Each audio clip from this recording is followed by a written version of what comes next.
Ushbu video orqali biz siz bilan Kenjayev milliy sertifikat biologiya variantlar to'plamidagi birinchi variantning 33-40 savollari tahlilini ko'rib chiqamiz. Demak, savollarni tahlil qilishni boshladik. Quyidagi berilgan ma'lumotlar asosida 33-35 test topshiriqlariga mos keluvchi javoblarni A va F javob variantlaridan tanlang degan. Xo'p, masala shartiga ko'ra, aloe vera o'simligida glyukoza to'liq va to'liqsiz parchalanadi. Sitoplazmada ATFda to'plangan energiya va mitoxondriya issiqlik sifatida tarqalgan energiyasi 5600 kilojulga teng. Sitoplazmada parchalangan va xloroplastda hosil bo'lgan glyukozalar nisbati 1 ga 20 bo'lsa, quyidagi topshiriqlarning to'g'ri javobini aniqlang deyilgan. Ma'lumot sifatida xloroplastda hosil bo'lgan ATFlarning barchasi glyukoza sinteziga sarf bo'lgan degan ma'lumotni berib o'tgan. Va bizga 3 ta savol berilyapti bitta umumiy masala sharti uchun. Birinchisi, sitoplazmada hosil bo'lgan issiqlik energiyasini kilojulda aniqlash, keyingisi o'simlik hujayrasidagi jami ATFlar sonini aniqlash va oxirgi savolda esa mitoxondriyadagi ATFda bog'langan energiyani kilojulda aniqlashni so'ralgan. Xo'p, bu masalaga yechim qilish uchun biz nima qilishimiz kerak bo'ladi?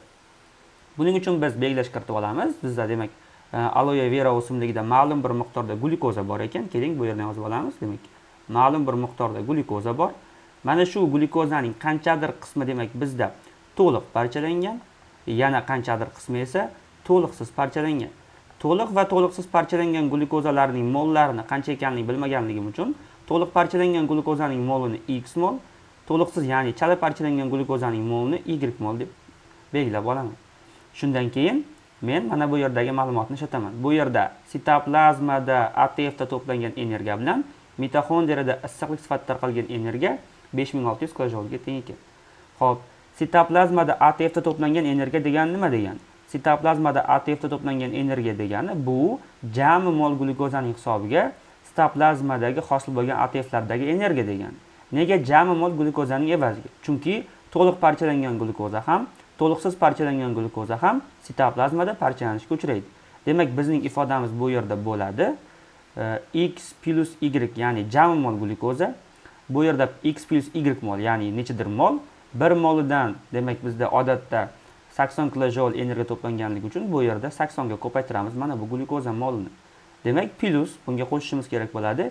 Mitoxondriyada issiqlik sifatida tarqalgan energiya. Mitoxondriyada issiqlik sifatida tarqalgan energiyani mana bu yerdagi to'liq parchalangan glyukoza hosil qilib beradi. Nega to'liq parchalangan glyukoza hosil qilib beradi? Chunki to'liq parchalangan glyukozagina mitoxondriyada parchalangan. Biz bilamizki, odatda 1 mol glyukoza mitoxondriyada parchalanadigan bo'lsa, 1160 kilojul issiqlik energiyasi chiqaradi. Bizda esa X mol.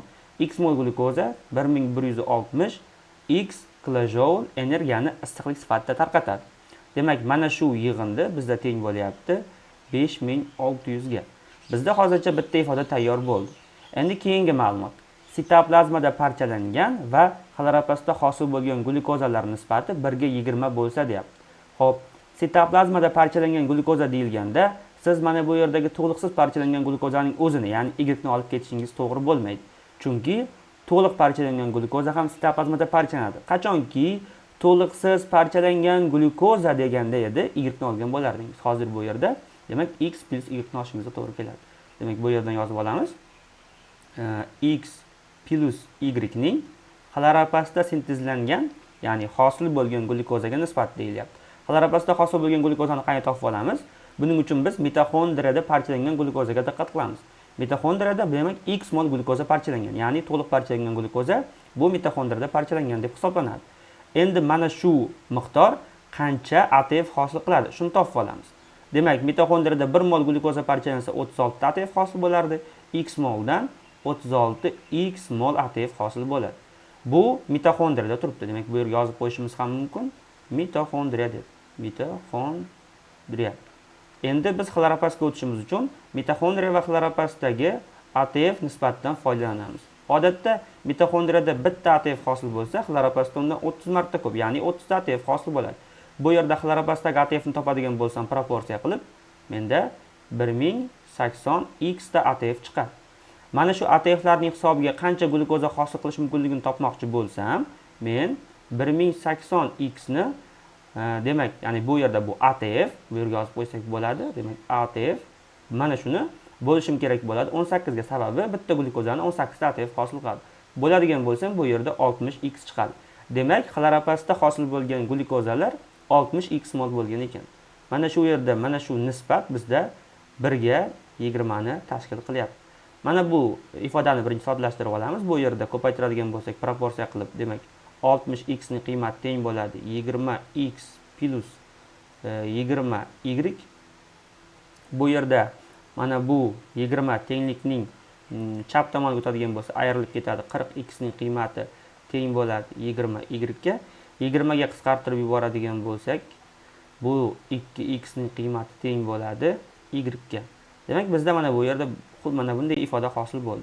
Endi bu yerda demak y ning o'rniga 2x ni qo'yish orqali mana bu yerdan noma'lumlarni topib olishimiz mumkin bo'ladi. Dastavval qavsni ochadigan bo'lsak, bu yerda keling yashil bilan yozamiz. 80x plus 80y plus 1160 x ning qiymati teng 5600 ga. Bizda bitta y ning qiymati 2x ga teng. Mana bu yerda y ning o'rniga, demak hozir men 2x ni qo'yadigan bo'lsam, bu 160x bo'ladi. Demak, 160x plus 80x plus 1160x hammasini qo'shadigan bo'lsam, menda 1400x ning qiymati teng bo'ladi 5600 ga. X ning qiymatini topadigan bo'lsam, 5600 ni bo'lib yuboraman 1400 ga, x ning qiymati 4 chiqadi. Y ning qiymatini topmoqchi bo'lsam, mana bu yerdagi ko'rib turibsiz, ikkita x ning qiymati bitta y ga teng edi. Demak, 4 ni ko'paytiramiz 2 ga, 8 bo'ladi. Shunday qilib men to'liq parchalangan glyukozaning nisbatini mana bu yerda xlorapastda hosil bo'lgan ATFlarni topib oldim va bu yerdagi savollarga javob berib qo'yishimiz qoldi xolos. Demak, savollarga javob beramiz. 33-savolda sitoplazmada hosil bo'lgan issiqlik energiyasini kilojolda top degan. Sitoplazmada hosil bo'lgan energiyani jami glyukoza hosil qiladi. Bu haqda yuqorida ham gaplashdik.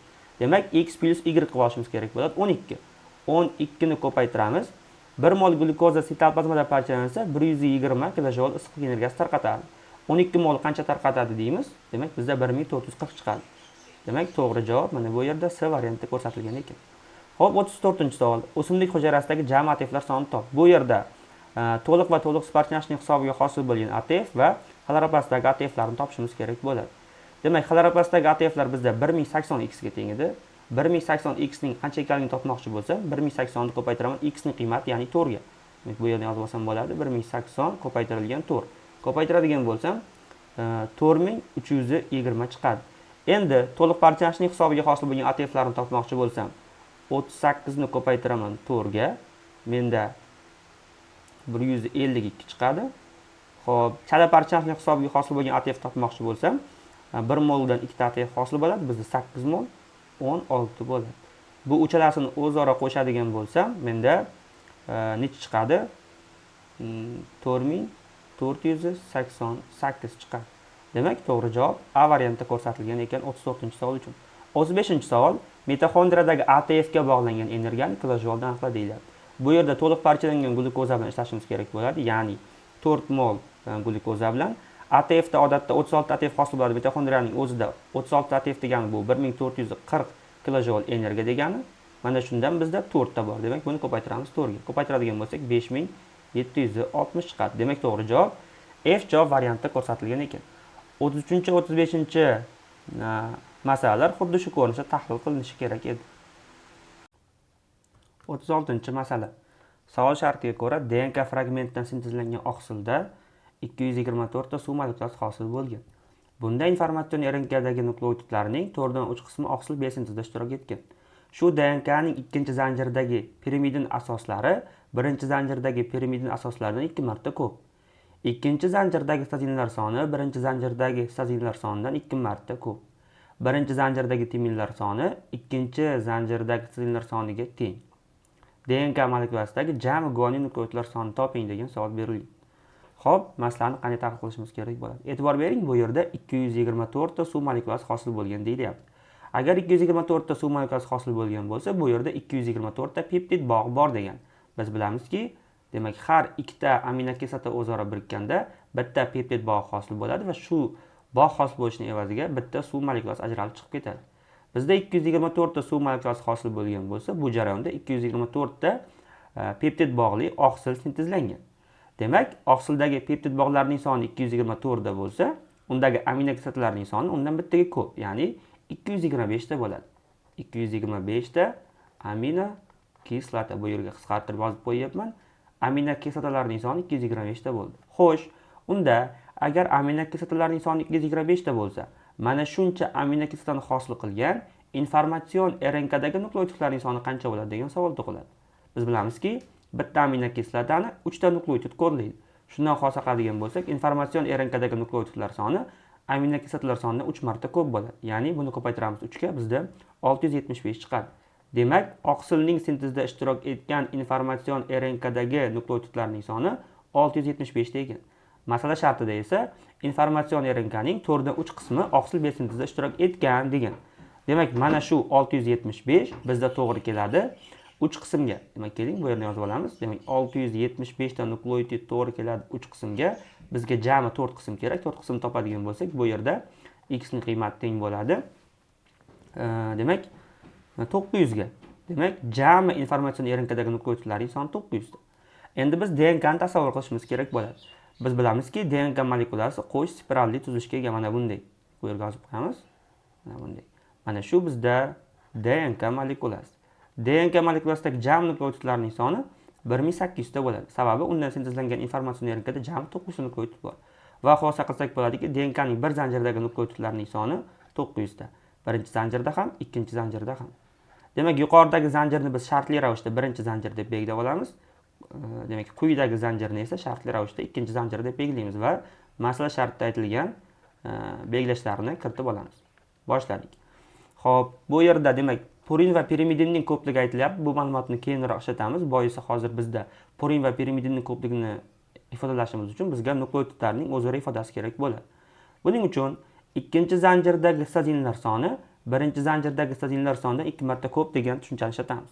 Demak, agar mana bu yerda ikkinchi zanjirda histozinlarning soni, demak, 2x bo'ladigan bo'lsa, birinchi zanjirdagi histozinlarning soni x ga teng bo'lishi kerak. Shunda birinchi zanjirdagi histozindan ikkinchi zanjirdagi histozinlarning soni 2 marta ko'p bo'ladi. Komplementarlik qoidasiga asoslanib bu yerni to'ldirib olamiz. Bu yerda guaninlarning soni teng bo'ladi x ga, bu yerda esa guaninlarning soni teng bo'ladi 2x ga. Xo'p, davom etamiz.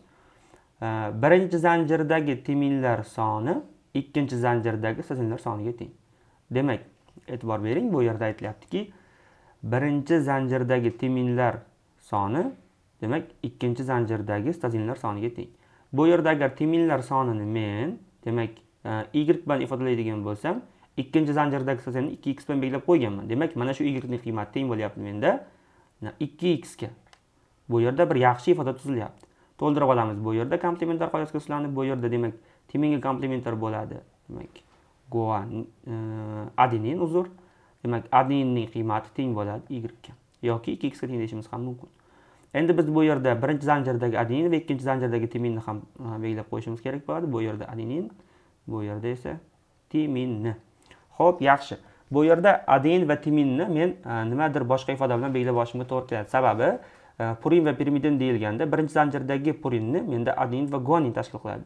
Ikkinchi zanjirdagi pirimidinni esa mana bu timin va histozin. Shuning uchun menga bu yerda timinning yoki adeninning qiymati kerak. Xo'sh, keling shuni bu yerda biz a bilan belgilab olaylik. Shunda mana bu yerda adeninning qiymati ham teng bo'ladi a ga. Endi mana bu yerda aytilgan birinchi ma'lumotni ishlatamiz. Bu yerda aytilishicha, shu DNK ning ikkinchi zanjirdagi pirimidin asoslari, ikkinchi zanjirdagi pirimidin deyilganda mana bu timin va histozinning yig'indisi tushuniladi. Demak, bu bizda a plus 2x ga teng. Bu yerga yozib olamiz. Demak, a plus 2x. Birinchi zanjirdagi pirimidin asoslaridan 2 marta ko'p. Demak, birinchi zanjirdagi pirimidinni ifodalamoqchi bo'lsak, birinchi zanjirdagi pirimidin mana bu yerda x plus y. Demak, biz hozir bu yerda y ning o'rniga 2x ni yozishimiz mumkin. Shunda qo'shadigan bo'lsam 3x bo'ladi. Demak, mana shu ifodaning qiymati teng bo'lyapti menda 2 ga. Chunki 2 marta katta edi. Xo'p, buni soddalashtirib oladigan bo'lsak, proporsiya qilib ko'paytirib yuboramiz. Demak, bizda 6x ning qiymati teng bo'ladi a plus 2x ga. Bu yerda demak, mana bu 2x ni tenglikning chap tomoniga olib o'tadigan bo'lsam, 6x dan ayrilib ketadi. 4x ning qiymati teng bo'ladi a ga. Demak, bitta a ning o'rniga 4x ni qo'yishimiz mumkin. Xo'sh, endi nima qilamiz? Endi biz mana bu yerdagi bir zanjirdagi jami ifodalarning yig'indisini 900 ga tenglashtirish orqali, demak, masalaga yechim qilamiz. Bu yerda a plus 2x plus x 3x, mana bu y ning o'rniga yozishimiz mumkin 2x ni. Shunda mana bu x larni hammasini bir-biriga qo'shadigan bo'lsak, bizda 5x bo'ladi. Demak, 5x plus a. 5x plus a ning qiymati teng bo'lyapti 900 ga. A ning o'rniga 4x ni qo'yadigan bo'lsak, bizda 9x ning qiymati teng bo'ladi 900 ga. Agar x ning qiymatini shu yerda topadigan bo'lsak, 100 ga teng bo'ladi. Bizdan so'ralgan narsa DNK molekulasidagi jami guaninni top degan. Jami guanin bizda 2x plus x ga teng. Jami 3x. 3x ning qiymati esa bizda teng bo'ladi 300 ga. Demak, DNKdagi jami guanin nukleosidlarining soni 300 ta bo'lgan ekan. Davom etamiz. 37-masala. Masala shartiga ko'ra, ikkala DNKdagi umumiy bog'lar, ya'ni vodorod va fosfodiefer bog'larining soni 2336 tani tashkil qilar ekan. Birinchi DNKdagi guaninlar ikkinchi DNKdagi timindan 40 taga ko'p. Ikkinchi DNKdagi sizindan esa 2,4 marta kam. Birinchi DNKdagi timin esa ikkala DNKdagi nukleotidlarning 10% ni tashkil qiladi. Ikkinchi DNKdagi vodorod bog'lar sonini toping degan savol berilgan. Juda ham qiziq, juda ham yaxshi savol. Demak, bu savolni tahlil qilishimiz uchun biz shartli ravishda belgilarni kiritishimiz kerak bo'ladi. Tushunarli bo'lishi uchun men bu yerda demak DNK1 va DNK2 deb qismlarga ajratib qo'yaman. Demak, bu qismda biz DNK1 haqida yozamiz. Bu yerda esa DNK2, ya'ni ikkinchi DNK haqida ma'lumotlarni yozamiz. Xo'p, bizda aytilishicha, birinchi DNKdagi guaninlar ikkinchi DNKdagi timindan 40 taga ko'p ekan. Demak, mana bu yerdagi guaninlarning sonini men x plus 40 ta deydigan bo'lsam, ikkinchi DNKdagi timinlarning sonini x deyman. Shunda birinchi DNKdagi guanin ikkinchi DNKdagi timindan 40 taga ko'p bo'ladi. Yana aytayaptiki, birinchi DNKdagi guaninlar deyapti, ikkinchi DNKdagi sizindan 2,4 marta kam deyapti. Demak, mana bu yerdagi sizin nukleotidlari soni mana bu guanindan 2,4 marta ko'p. Demak, men hozir x plus 40 ni demak ko'paytirishim kerak bo'ladi 2,4 ga. Demak, bu qavsga olib ko'paytiradigan bo'lsam, 2,4 va x ko'payadigan bo'lsa, demak bizda 2,4x plus 40 ni ko'paytiradigan bo'lsam 2,4 ga 96 bo'ladi. Demak, bu yerda 96. Yaxshi. Endi bu yerda ikkinchi DNKdagi jami qancha har bir nukleotidning miqdori bor. Misol uchun timinning soni 2 ta bo'lganligi uchun aden nukleotidlarining soni ham ana shunga teng bo'ladi. Yoki bu yerda guanin nukleotidlarining soni ham xuddi shunga teng. Bu yerda guaninning soni bor, demak sitozin nukleotidlarining soni ham shunga teng, faqat bizda timin va adenin yo'q. Demak, biz ularni shartli ravishda bu yerda a ga teng deb belgilab qo'yamiz va davom etamiz. Endi bizga yana shunaqa ma'lumot berganki, ikkala DNKdagi umumiy vodorod va fosfodiefer bog'larining soni 2336 ta deyilgan. Bundan tashqari, birinchi DNKdagi timin ikkala DNKdagi umumiy nukleotidlarning 10% ni tashkil qilishini aytib o'tgan. Demak, biz hozir bu yerda shartli bir belgilashlar kiritishimiz kerak bo'ladi. Keling, mana bu yerdan bitta ajrataman va ma'lumotlarni yozib boshlayman. Mana bu DNKdagi umumiy nukleotidlar sonini topmoqchi bo'lsam, DNKdagi jami nukleotidlarni o'zaro qo'shib chiqishim kerak bo'ladi. Bu degani x plus 40 yana x plus 40. Sababi guanin ham shuncha, sitozin nukleotidlari ham shuncha. Demak, 2x plus 80, bu yerda esa adenin va timin jami 2a. Demak, 2x plus 2a plus 80 birinchi DNKdagi jami nukleotidlar sonini ko'rsatadi. Ikkinchi DNKdagi jami nukleotidlar soni esa bizda mana bu yerda x ga x ni qo'shsak 2x, 2,4x ga 2,4x ni qo'shadigan bo'lsak 4,8, unga 2 ni qo'shadigan bo'lsak 6,8. Demak, 6,8x plus 96 ga 96 ni qo'shib olamiz, 192 chiqadi. 192. Ikkinchi DNKdagi jami nukleotidlar sonining ifodasi mana shunga teng bo'lyapti bizda hozir. Endi har ikkala DNK uchun vodorod va fosfodiefer bog'lar uchun ham ifoda yozib olamiz. Birinchi DNKdagi, demak, vodorod bog'lar sonini demak qanday yozamiz?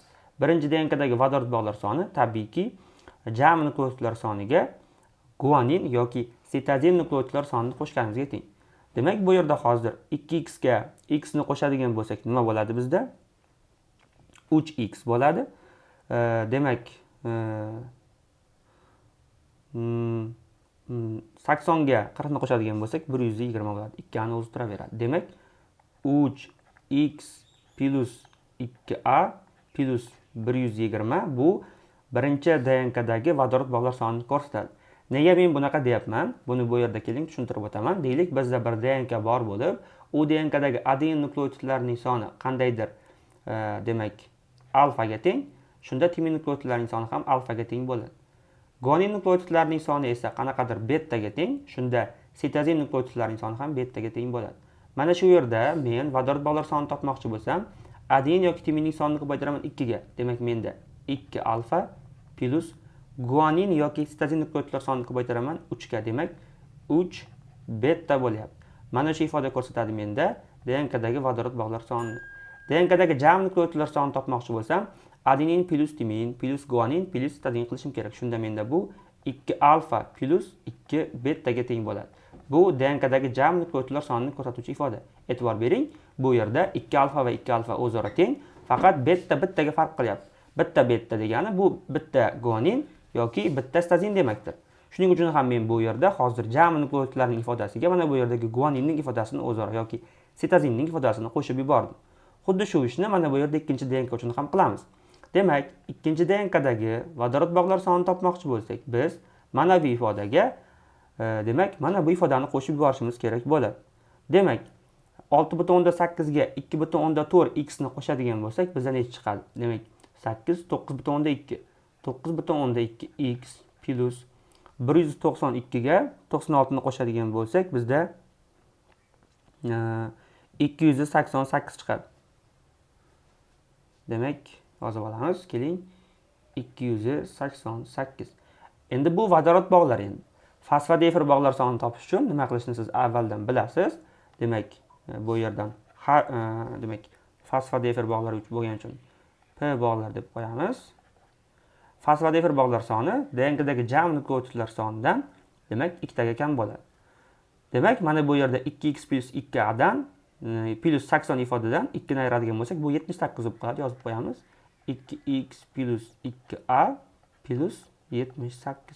Bu tomonda esa, demak, fosfodiefer bog'lar soni teng bo'ladi.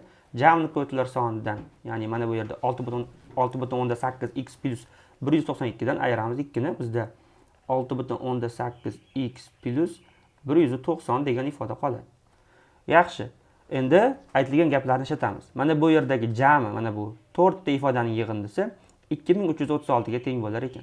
Avval bu ikkalasini o'zaro qo'shib olamiz. Keling, bu yerdan 3x ga 2x ni qo'shadigan bo'lsak, bizda 5x plus 4a plus 198.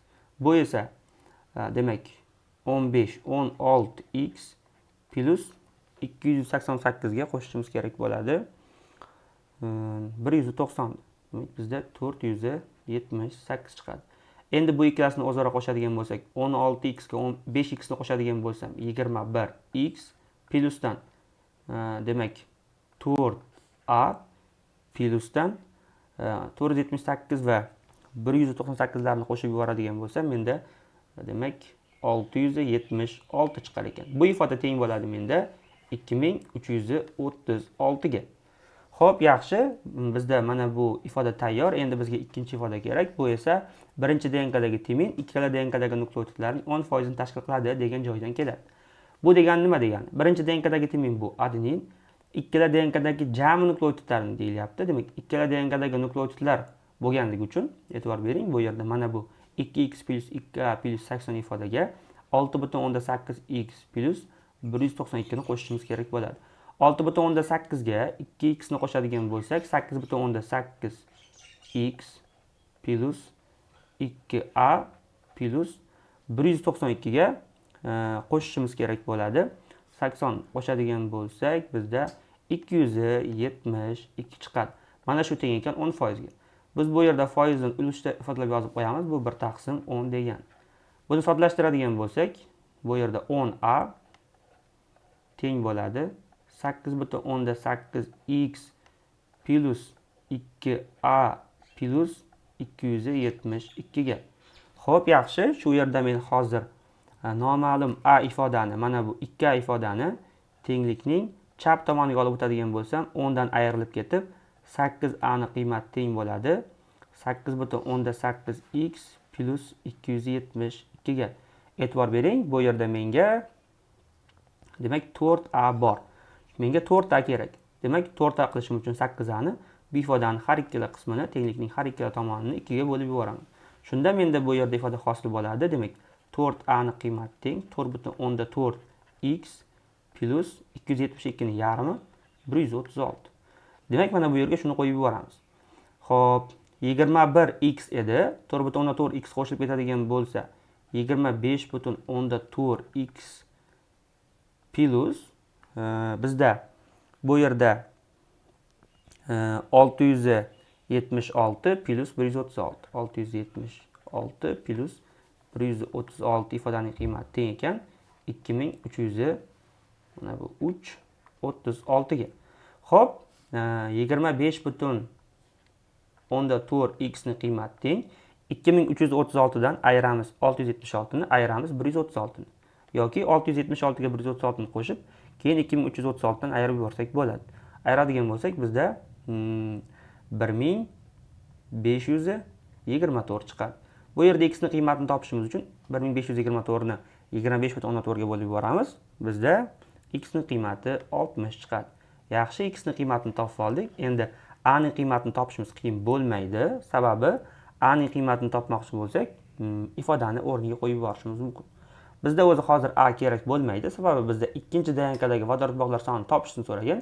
Ikkinchi DNKdagi vodorod bog'lar sonini topmoqchi bo'lsam, e'tibor bering, mana bu ifodani topishim kerak degan. Buning uchun men nima qilaman? 9,2 ni ko'paytiraman 60 ga. Plus ko'paytmaga qo'shaman 288 ni. Ko'paytirib mana bu sonni qo'shadigan bo'lsak, bizda 840 chiqar ekan. Demak, ikkinchi DNKdagi vodorod bog'lar sonini toping degan savolga 840 sonni yozib javob berishingiz kerak bo'ladi. 38-savol. Demak, bu yerda Solanum tuberosum navli o'simlikda 2n to'plami 24 ga teng bo'lgan ekan. Urug' hosil bo'lishda spermiylarning 30% qismi ishtirok etgan ekan. Ushbu spermiylar jami mikrosporalarning 80% qismi hisobiga hosil bo'lgan. Mikrosporatitlarning 2 dan 1 qismi changlanishda ishtirok etgan.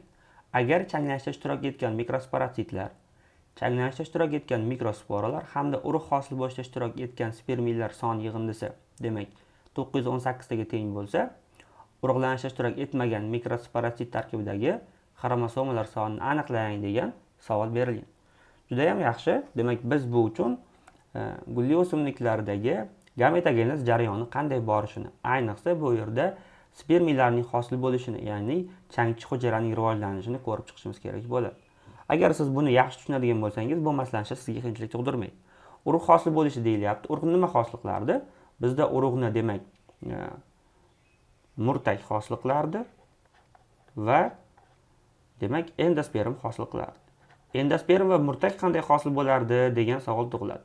Endosperm va murtakning hosil bo'lishi esa demak tuxum hujayraga spermiyning kelib qo'shilishi bilan bog'liq. Ya'ni tuxum hujayra urug'lansa murtakni hosil qiladi. Agar bizda markaziy hujayra urug'lanadigan bo'lsa, yozib olamiz bu yerga. Markaziy hujayra urug'lanadigan bo'lsa, endospermni hosil qiladi. Demak, mana bu ikkalasi birlashib urug'ni hosil qilar ekan, bitta urug'ning hosil bo'lishi uchun ham tuxum hujayra, ham markaziy hujayra urug'lanishi kerak. Bu degani ikkita spermiya kerak degan yoki bitta chang donasi sarflanadi degan. Shuni tushunib olgan bo'lsangiz, endi asosiy qismga o'tamiz. Demak, bizda umumiy bir sxema tuzib olamiz. Bu sxemamizga ko'ra mikrosporotit hosil qiladi mikrosporalarni, mikrosporotit hosil qiladi bizda mikrosporalarni, mikrospora esa yakunda hosil qiladi deymiz spermiylarni. Odatda chang hosil qiladi, changning tarkibida spermiya bo'ladi. Biz qisqartirib yozib olyapmiz bu yerda, demak spermiylarni hosil qiladi. Xo'p, bizga aytganki, mikrosporatitlarning 2 dan 1 qismi changlanishda ishtirok etgan degan. Shuning uchun keling, men mikrosporatitlarning 2 dan 1 qismi ishtirok etgan bo'lganligi uchun ishtirok etgan qismini bu yerda x ga teng deb olaman. Demak, bu yerda demak qatnashgan qismi, ya'ni ishtirok etgan qismini yozdik. Mana bu sxemamizning yuqori qismiga. Demak, jami qismini esa bu yerda biz quyi qismini yozamiz. 2 dan 1 qismi x bo'ladigan bo'lsa, jami qismi 2x bo'ladi. Yaxshi. Endi mikrosporalarning jami sonini topib olishimiz kerak bo'ladi. Bitta mikrosporatsit biz bilamizki 4 ta mikrosporani hosil qiladi. X ta mikrosporatsit jami hisobda 4x ta mikrosporani hosil qiladi. Endi bu mikrosporalarning 80% qismi spermiya hosil qilishda qatnashgan. Demak, qatnashgan qismini topmoqchi bo'lsak, biz hozir bu yerda 4x qismini 100% deymiz. Bizga 80% kerak. 80% ni topib oladigan bo'lsak, bu yerda 3,2x chiqadi. Demak, bizda spermiya hosil qilishda qatnashgan mikrosporalarning soni 3,2x ifodaga teng. Endi biz bilamizki, bitta mikrospora odatda 2 ta spermiya hosil qiladi. 3,2x ta mikrospora hosil qiladigan jami spermiyalarning soni, demak, bizda 6,4x bo'ladi. Va bu spermiyalarning hammasi ham urug' hosil bo'lishda qatnashmagan, ularning 30% qismi qatnashgan. Demak, bu bizda yana 100% bo'ladi. 30% kerak bo'ladi bizga. Buning 30% ni topadigan bo'lsak, bizda bu 1,92x ga teng bo'ladi. Yaxshi. Demak, bu spermiyalar urug' hosil bo'lishda qatnashgan spermiyalar bo'ldi bizda hozir. Juda ham soz. Endi asosiy qismga o'tamiz. Bizda aytayapti, agar changlanishda ishtirok etgan mikrosporatsit, demak, qatnashgan mikrosporatsit bizda x yozib olamiz, x plus va changlanishda ishtirok etgan mikrospora 3,2x plus va urug' hosil bo'lishda ishtirok etgan spermiyalar, ya'ni 1,92.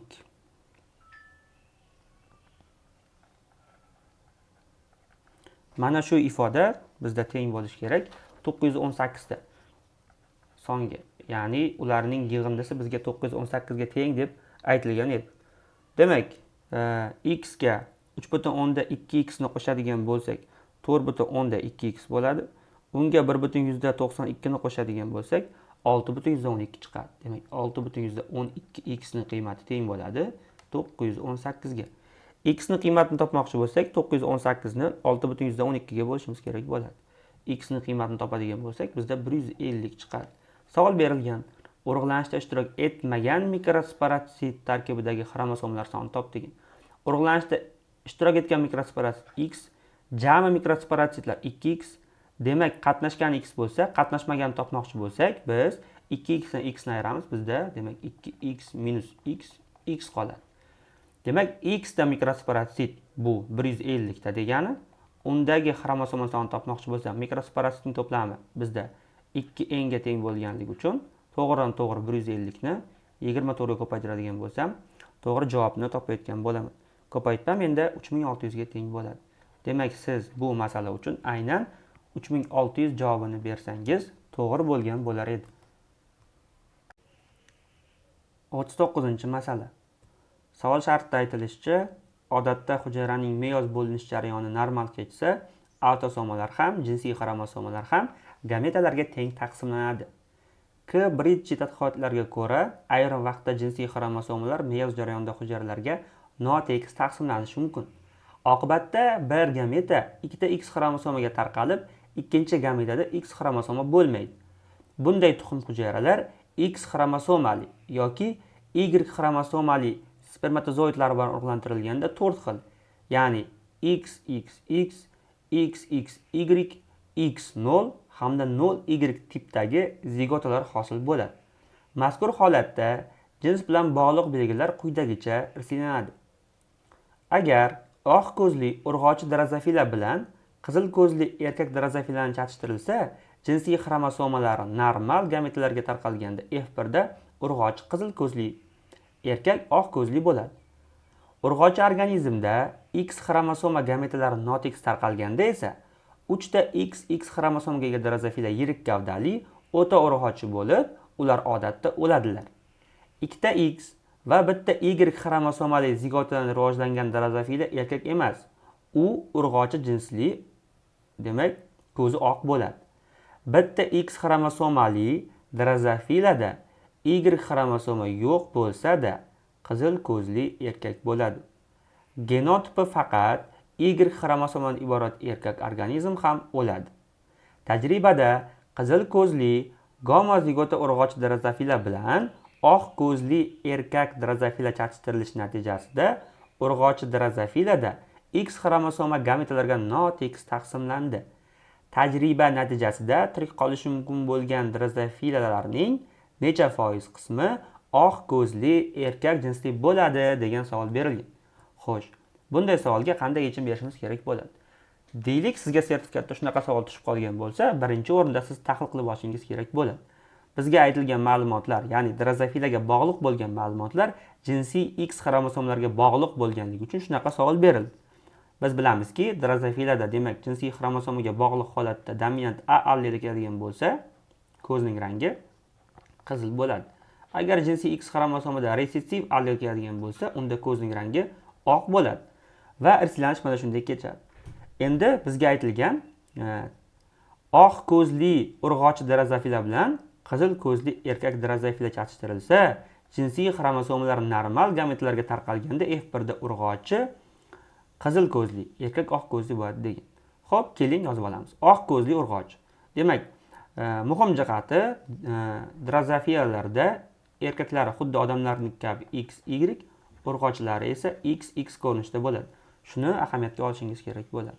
Xo'p, bizda urg'ochi oq ko'zli ekan. Oq ko'zli bo'ladigan bo'lsa, urg'ochining genotipi X kichkina a, X kichkina a. Erkak qizil ko'zli ekan. Shunda erkakning genotipi X dominant a, Y ko'rinishda bo'ladi. Yaxshi, shu yerda nima bo'ladi? Shu yerda normal holatda gameta taqsimlanadigan bo'lsa, bizda bundan, demak, XA, bundan XA, Y gameta hosil bo'ladi. Bunday chizib olamiz buni. Keling, sizga tushunarli bo'lishi uchun. Demak, bu yerda hosil bo'layotgan gametalar, erkakning gametalari bu X dominant A hamda Y. Bu yerda esa urg'ochining gametasi X kichkina a. Xo'p, yaxshi. Demak, bu yerda X dominant A, X resessiv A, X kichkina a, Y. Masa sharti aytilgani kabi, demak, urg'ochi qizil ko'zli bo'ldi, erkak esa oq ko'zli bo'ldi. Yaxshi, bu tushunarli. Agar urg'ochi organizmda X xromosoma gametalari notekis tarqalsa, boshqacha bo'lar ekan. Xo'p, shu vaqtda notekis taqsimlansa nima bo'ladi? Bu yerda faqat XA gameta hosil bo'layotgan edi.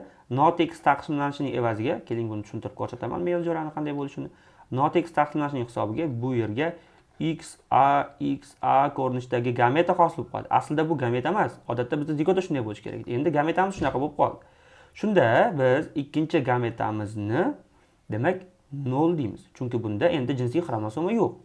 Shuning uchun 0 bilan belgilab olamiz. Va shunday vaziyatda ikkalasidan ham ikki xilda gameta hosil bo'lganligi uchun masalaning tahlili quyidagicha ketadi. Demak, erkak organizm hosil qilayotgan gametalarni yozmoqchi bo'lsam, bu o'zgarmaydi. Demak, X dominant A, Y. Urg'ochi organizm hosil qilayotgan gametalar esa ikki xil bo'ldi endi.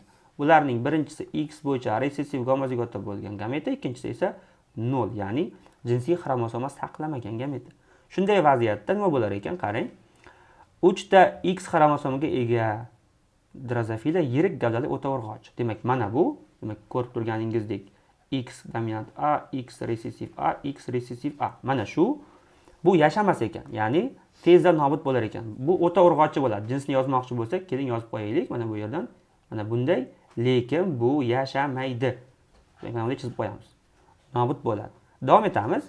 Keyingisi aytilishicha, ikkita X va bitta Y xromosomali. Demak, mana buni aytyapti. X resessiv A, X resessiv A, Y. Mana bu buning jinsi erkak emas, ahamiyatli jihat. Bunday bo'ladigan bo'lsa, jinsi erkak bo'lmaydi, ya'ni urg'ochi bo'ladi, oq ko'zli bo'ladi degan. Bu yerda urg'ochi ekanligi aytilyapti, buni tushunib olishimiz qiyin emas. Oq ko'zli deganligini resessiv allel saqlagan uchun oq ko'zli deb aytib qo'yishimiz mumkin. Demak, shunaqa. Endi keyingisini tahlil qiladigan bo'lsak, keyingisini aytilishicha, bitta X xromosomali drozofilada, demak, Y xromosoma yo'q bo'lsa-da, qizil ko'zli bo'ladi degan. Ya'ni mana buni aytyapti. X dominant A 0 bo'lganda Y xromosoma yo'q, lekin buning genotipi erkak va uning ko'zning rangi qizil, sababi dominant allelni mana bu yerda olib kelyapti. Keyingisi esa, demak, bizda 0Y. Bundaylar nobud bo'ladi. Bu tushunarli. Demak, mazmunan masalada nima deyayotganligini siz anglab olgan bo'lsangiz, endi masala shartida aytilgan kabi genotipli organizmlarni chatishtirib, masala shartidagi savolga javob berib qo'yamiz. Xo'p, bizga aytilishicha, tajribada qizil ko'zli gomozigota urg'ochi drozofila. Demak, urg'ochining genotipi qizil ko'zli gomozigota ekan. Mana bunday ekan. Erkak drozofila esa oq ko'zli ekan. Demak, bu yerga yozib qo'yamiz. Oq ko'zli bo'lgan bo'lsa X resessiv A, Y. Va urg'ochida X xromosoma gametlar not X taqsimlangan. Xuddi boyagi kabi. Not X taqsimlanadigan bo'lsa nima bo'lardi? Keling bu yerni yozamiz. Not X taqsimlanadigan bo'lsa, bittasida XX, yana bittasida esa 0 ta jinsiy xromosoma bo'ladi. Demak, mana bu yerda gorizontal qator bo'yicha erkak drozofila hosil qilgan gametlar X resessiv A, Y, vertikal qator bo'ylab esa urg'ochi drozofila hosil qilgan gametlar bu, demak, X dominant A, X dominant A va 0. Yaxshi. Demak, bu yerda bu nobud bo'ladi. Buni hisoblash shart emas va bu yerda 0Y ham nobud bo'ladi. Bizga mana bu ikkalasi qiziq.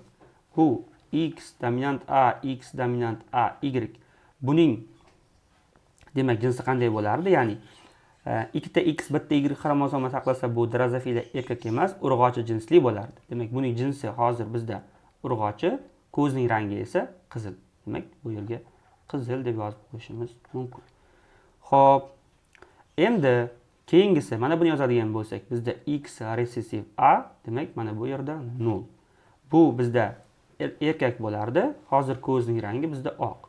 Bizga aynan yashab qolganlarning ichida necha foiz oq ko'zli erkak bo'ladi deb savol bergan. Bizda jam ikkita, bu ikkita 100%, ikkitaning bittasi shunaqa bo'lar ekan. Bu yerga bittasi qancha bo'ladi deb foizini topadigan bo'lsak, bizda 50% chiqadi. Demak, bu masala uchun to'g'ri javob 50 soni ekan.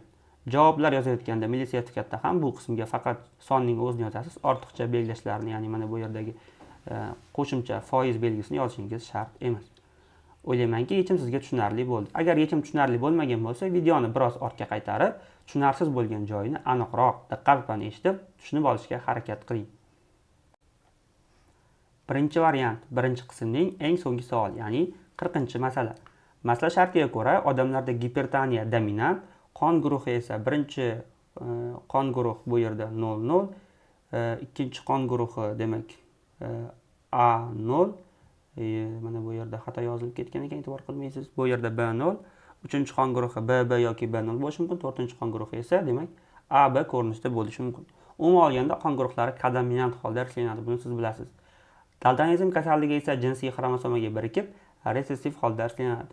Oila faqat daltonizm bilan kasallangan 4-qon guruhli bo'lgan notadan olgan o'g'il va ikkala kasallik bo'yicha kasal, ya'ni gomozigota 1-qon guruhli farzand tug'ilgan.